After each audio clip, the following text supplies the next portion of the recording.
20 June রাজ্য জুড়ে পালিত পশ্চিমবঙ্গ দিবস। সরকারি বেসরকারি স্কুল কলেজে অনুষ্ঠান, সেমিনার, পশ্চিমবঙ্গের মঙ্গল কামনায় যজ্ঞানুষ্ঠান। 20 জুনের ঐতিহাসিক গুরুত্বকে স্মরণ শ্যামাপ্রসাদ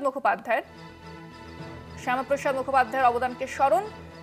1947-এ বিধানসভায় ভোটাভুটি, বাংলা ভাগের সিদ্ধান্ত এবং সেই ঐতিহাসিক গুরুত্বকে তুলে ধরা হয়েছে। এ বিষয়ে আরো জানবো। ফোনে রয়েছেন বিশেষ প্রতিনিধি অঞ্জন রায়। অঞ্জনদা, পশ্চিমবঙ্গ দিবসকে নতুন করে তুলে ধরা হচ্ছে, পশ্চিমবঙ্গবাসীর কাছে এক নতুন ভাবে একটা নতুন বলা যেতে পারে চ্যাপ্টারের সূচনা করতে চাইছে বিজেপি।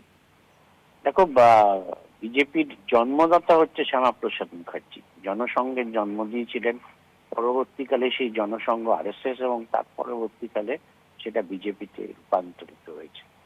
ফলে স্বাভাবিকভাবেই বিজেপি চাইবে তাদের যারা জন্মদাতা তার ঐতিহ্য তুলে ধরা।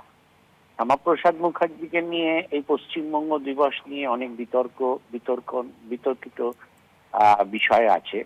ঐতিহাসিকবিদদের মতে সব কাজে সঠিক সেটাও ঐতিহাসিকবিদরা বলে না, কিন্তু তবুও বিজেপি চাইবে এই রাজ্যে যখন ক্ষমতায় এসছে শ্যামাপ্রসাদ মুখার্জির অবদানকে সামনে নিয়ে এসে তারা তার প্রচার করবেন। পশ্চিমবঙ্গ দিবস বলতে পারো সেই অঙ্গেরই একটা অংশ।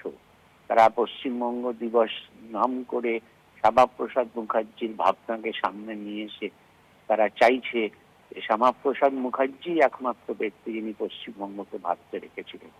বাস্তব ঘটনা হয়তো তা নয়। বললাম যে এই নিয়ে অনেক বিতর্ক আছে, তবে তারা যেহেতু ক্ষমতায় এসছে তারা সেটা প্রচার করবে। সেই প্রচারের অঙ্গ হিসাবে আজ পশ্চিমবঙ্গ জুড়ে স্কুল কলেজ সর্বত্র পালিত হচ্ছে এই পশ্চিমবঙ্গ দিবস।